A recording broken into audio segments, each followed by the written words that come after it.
Okay, welcome back. Did I make a noise?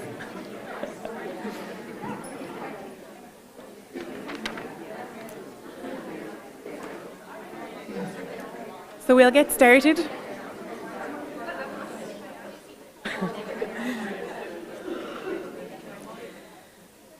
Okay, so we're now moving into the second session of the day. It's going to be a really fantastic session, and the theme is on perspectives of PPI partners themselves. So we have a real mixed group of people about to speak. People who have a lot of experience speaking and doing this type of thing, and people who have way less experience. So really considering the supportive atmosphere of the room now for this session, please. We have four speakers, or groups of speakers, and they're going to be speaking for 15 minutes each, with about 5 minutes for questions. We're going to start with Dr. Helen Rochford-Brennan. Helen has an incredible legacy of work in advocacy and developing new ideas, focusing on human rights related to people living with dementia, and is herself a person living with dementia. And as you heard this morning from the president of NUI Galway last year, Helen was honoured with an honorary doctorate from NUI Galway for the incredible work that she's done. So I'd like to welcome Helen to start off.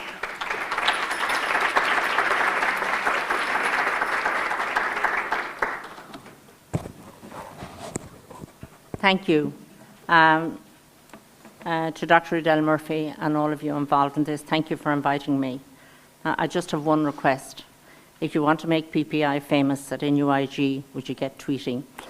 And make sure that you use a hashtag wherever it is. Because I think it's important that we get the message out there as loud as we can.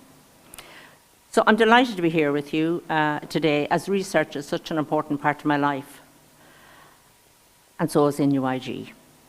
I have great faith in the work that you're doing here to understand public person engagement, and it's heartening to see so many people gathered to understand how to progress this critical work.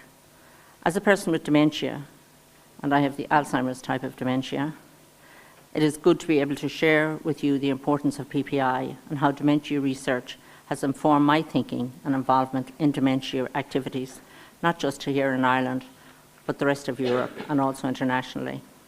So on this beautiful May morning that I left in Tubbercurry, but you gave me rain when I arrived, if we have any Americans in the audience, I will start with the Labor Day quote. The best way to find yourself is to lose yourself in the service of others. Many of you know I like to include motivational speeches when I speak, but I think this one really reflects, for me, why I'm here with you today, and I hope you, the researchers, remember why your work is so important. I want you to hear me. One thing I would want to say is, that what I say and what I do and what you do, I hope we can all influence our work in the future. The time of my diagnosis, well, it was pretty sad and depressing. I'd always been an active member of my community, but after the diagnosis, I lost my confidence, but I also lost my sense of purpose. I withdrew from public activities, my professional life was over, and my work as a community activist finished abruptly. Whereas before I had a full life, one of active citizenship, I now sat at home, very depressed, with my husband Sean and my son Martin wondering what was going to become of me. There were no plans, there was no strategies, and there certainly was no support. But finally some light came into my life when I took action on the advice of a nurse at Western Alzheimer's to get involved in research, which I did through Trinity College. I became involved in a cognitive rehabilitative therapy project, which led me to the Alzheimer's Society of Ireland, and ultimately the Irish Dementia Working Group, which is an advocacy group of people living with dementia. It was a joyful experience meeting others who were just like myself and who were getting on with their lives, and it gave me hope that maybe one day life would become well again. This was my introduction to PPI, but of course those letters were not mentioned back then, and to be honest, it took a while for it to sink in, the importance of reaching out to researchers, and how by my doing so, I was not only empowering myself, but others, and also becoming a national and international advocate. And the next piece of research I did was internationally. And I remember looking at this, it was an online round the world. I always say from Peru to Tubbercurry. It was very interesting. I looked at the piece of research, and they had this lovely pie chart, but there was nothing about my quality of life. And it was great that I was able to go back and say, but what about my quality of life? It doesn't even come into the equation of all the things you've mentioned here. But then again, I didn't know this was PPI. I didn't know that I was helping researchers. I didn't know when I spoke to pharma, and pharma were making medicine for me, but guess what? They had never engaged with somebody with the illness. So PPI, I had started it and I was doing it, but I didn't realize it. So when you're diagnosed and you don't think about research, and our consultants, they're there to diagnose us. They don't tell us about research. So I believe it would be helpful if researchers could reach out and show those of us living with dementia the potential value of engaging with the research community. My perspective on PPI has evolved as I have evolved as an advocate. When I first spoke about living with dementia and was asked to participate in research, I was delighted, grateful, eager to have my voice heard. But now I have come to the view PPI is a fundamental part of any research project. It's not an add-on. Many of us living with dementia can be denied our human rights from the time of diagnosis. We're not always respected and informed. As we live with the disease, we navigate systems and structures which are not person-centred or rights-based. As a result, either deliberately or by omission, our human rights are denied. A rights-based approach to research can begin to address this inequality. Quality patient engagement should underpin all research projects, and such engagement must be from a human rights perspective. I am I'm chair of the European Working Group of People with Dementia, and I am also on the board of Alzheimer's Europe, so I do a lot of research throughout Europe. But when we began with the European Working Group to look at PPI, and we had to start from scratch. And so we had facilitation with Enterdem. We had concerns about where our data would end up. And that was really important to us. Where is this data going to end up? We talked about safeguarding. We talked about ethics. We talked about all types of research. And we talked about clinical trials. And the more we talked, the more we realized how we can generate ideas for research, advise researchers, become involved in consultations, and become directly involved in research activities. We looked at planning involvement, training and support, establishing roles and responsibilities, and managing information and input from PPI, recognising the contribution of people with dementia involved in research in this way, and promoting the rights and well-being of people with dementia, also promoting an inclusive approach, and ensure we have the necessary infrastructure. The PPI is only worthwhile if the person is empowered, and if there is shared power and decision-making. We know from the early days that, the researcher knew best, the scientists knew best. But we wanted to tell them, do you know what? I know best, because every morning I wake up with Alzheimer's, and every morning I wonder what happened 24 days earlier, and I don't remember. So who is the expert? Well, the expert is the person that the real expert is the person that has the illness. So I believe best practice is to involve us from the very start. PPI needs to be conducted in such a way that it promotes a meaningful and active involvement of people with dementia, researchers, and when appropriate policymakers. And it's important we involve policymakers, but also other people in our society, as was talked about earlier. You're somebody in your neighbourhood, somebody on the street. I know there are many challenges, but I also know there are great benefits from PPI. Now, at times, you may need to be pretty good with conflict resolution, as we all have very different views. So we need to hear all our views, and we need to listen, and we need to come to a consensus. So I don't really want to simply answer the questions. I want to set the questions. I want to think about the issues and the merits that merits questioning. So we must move from being research participants to being research instigators. And critically, we have a right to be involved in the governance and management of a research project. I'm not an expert on law or medicine or human rights, but I'm an expert on my own experience. People living with dementia must be valued like other experts. That means we should be remunerated for our time and not have lengthy waits for reimbursement of expenses. When I speak at conferences or attend a research event, I know I'm the only person in that room who is not being paid. So when you're putting your budgets together, researchers, your budget applications, could you please ensure that there's enough funding to cover participants' travel expenses?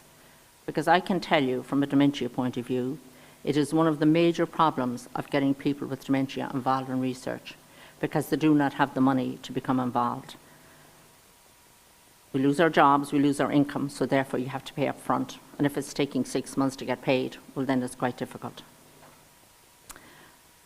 So the other thing we want to see is you know, at times the days seem long, and other times it seems forever to get feedback as to what happened to research. Is it sitting on a shelf with a lot of dust? So we ask ourselves these questions because guess what? Researchers don't come back to us and say, well, this is what I've done with your research. But then I must remember old school wisdom.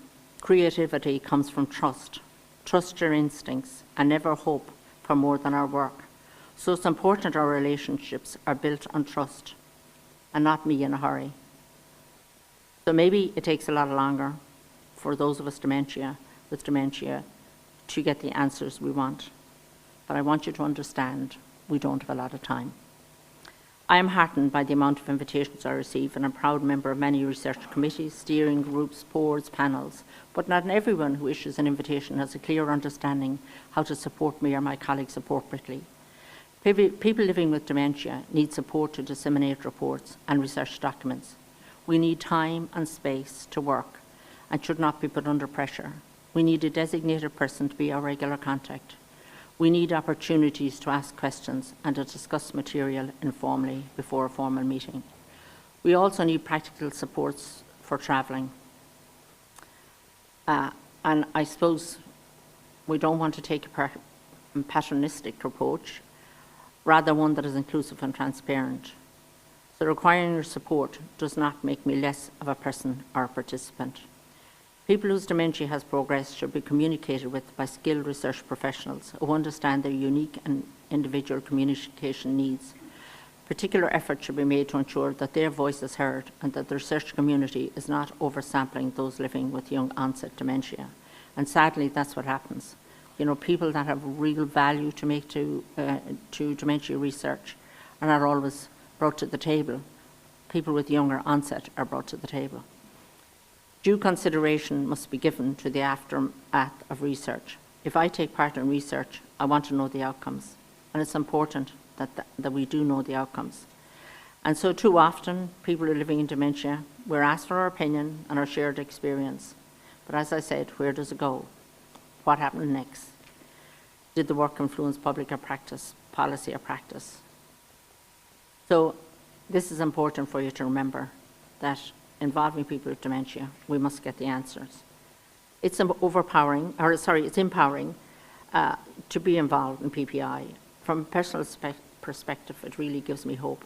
The Alzheimer's Society and Alzheimer's Europe have supported my involvement, and I want to acknowledge their support and that of my volunteer travel companion, Carmel Gagan. I met Carmel here at NUIG, and I was doing a lot of travelling, and I was finding it more and more difficult to go to those places that you hear are supposed to be friendly, like airports.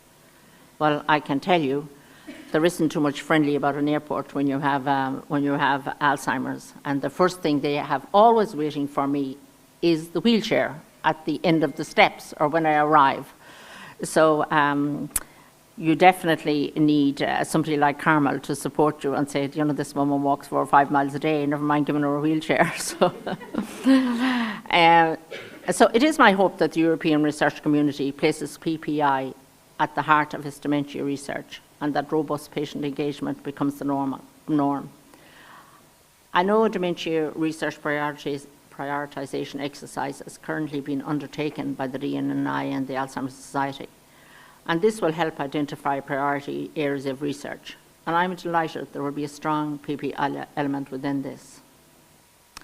What I want to remind everyone here is that there is no onus on us really to take part in research.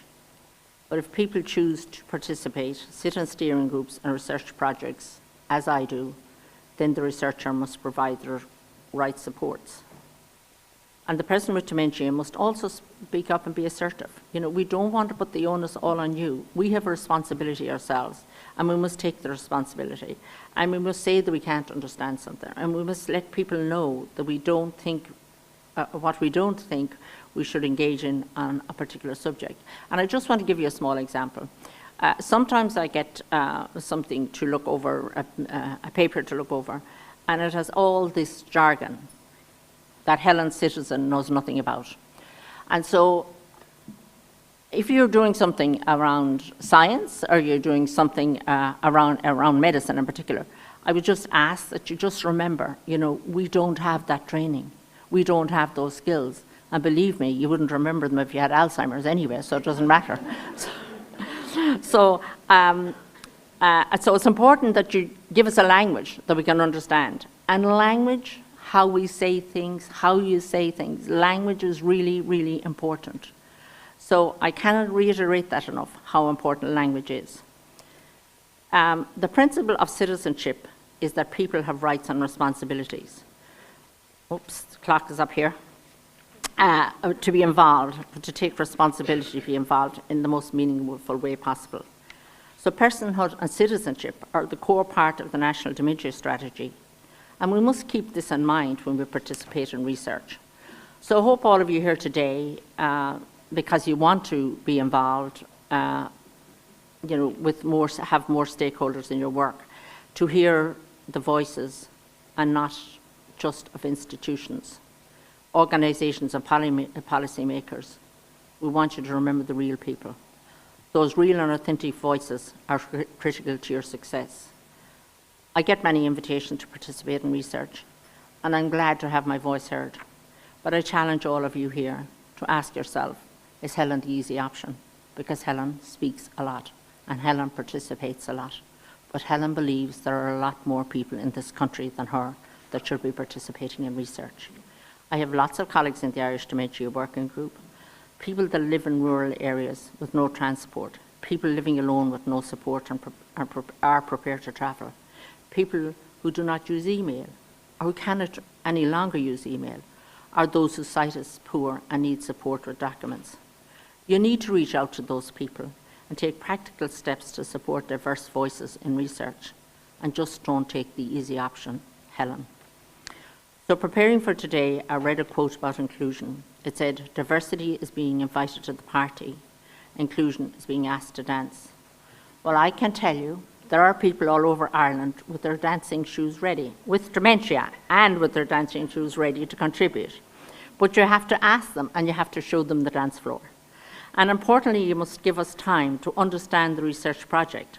Sometimes organisations put people forward, and the person goes along to support the organisation or even the researcher without fully knowing what it's like, what the expectation is, and what the responsibilities are.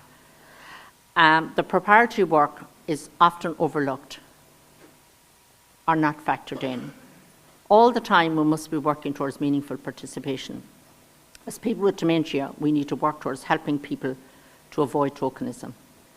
It's about quality rather than quantity. As demand increases, we need to deliver well on a small number of projects. Quality research is far better than meeting in a limited way and the demand of much larger number.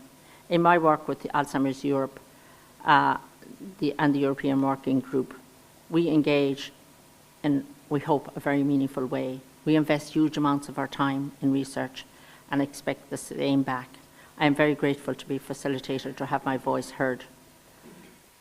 So I suppose one of the greatest pieces of research that I took part in this year was which is a perfect example of how people with dementia can contribute. It was the National Guidelines on Psychotropic Prescribing, which is something very dear to my heart, which was being done for the National Dementia Office and facilitated by Dr. Suzanne Timmins from UCC. Now, Suzanne offered me significant support because I was reading a lot of medical material. And so what happened is we had our meetings, because I'm on the monitoring committee, and we had our meetings, and afterwards Suzanne had some of her team work with me and go through the paper so I could fully understand. And that is when we say we want to engage. That is how you engage correctly. And this must be a norm, not just me asking for one-off. And that's why I participate in research. And our government needs to think seriously about research. And I give them hell, to tell you the truth, because I think they do not give enough money to research. In fact, they give no money to research, as you know. I mean, it's Atlantic Philanthropies or dormant accounts. I mean, what a way to run the National Dementia Office. You know, we're depending on somebody in California to come up with the money. So dementia needs to be brought out into the open. We need to talk about it. We want to make sure that the government contribute and continue to give funding. So when we have all these great researchers that have just got their PhDs or whatever, and then they can't find jobs, so what happens? We have the famous brain drain and they're all leaving the country. You know, it's not good enough that we can't get enough money for research. So I don't want any of my pieces of research sitting on a shelf, collecting dust. And I think that is important. The Alzheimer's Society of Ireland have just set up a dementia research advisory team, for which I'm part of, and I'm delighted to be able to participate in that. And it gives me hope. And I enjoy that mentoring experience, because I've been blessed over the last 7 years that I've been able to gain a lot of experience. I've enjoyed the many projects I've been on. And I have, as you probably know, I've been rather vocal with many of them, because I see how something can become real, and I want to see more of that. I want to witness the change that research tells us is possible. I know some of you will agree with me on that. And we, you know, here in the West, we're lucky we have a new Western group of people with dementia, and I know they're doing some work here. We're doing some work here with the university, and we want to engage with you as well. We're engaging with the Centre for Economic and Social Research on Dementia, and it's exciting. The West is awake, folks. We are going to contribute, and we are going to contribute well. So I was going to finish today by asking you to hear me, but I'm going to ask you again, are you listening? Because I hope whatever I've said to you today, that you've heard one thing that I've said that is going to change your thoughts on how people with dementia can participate, and how we all have very many diverse voices for your projects. So I will finish with the very first quote I used in my very first speech all those years ago. It seems like a lifetime, but it was Mark Twain. 20 years from now, you will be more disappointed by the things you didn't do than by the things you did do. So throw off the bowlines, sail away from the safe harbour, catch the trade wind in your sails, explore, dream, discover. Researchers, be brave, work with people with dementia. I know you all have dreams, just as we do, so let's explore them together. And let's make this country the best it can be with research. More importantly, let's make this university the best it can be with research. So I will continue to fight for ring-fenced funding for research for this country. Thank you for listening to me. It really means a lot.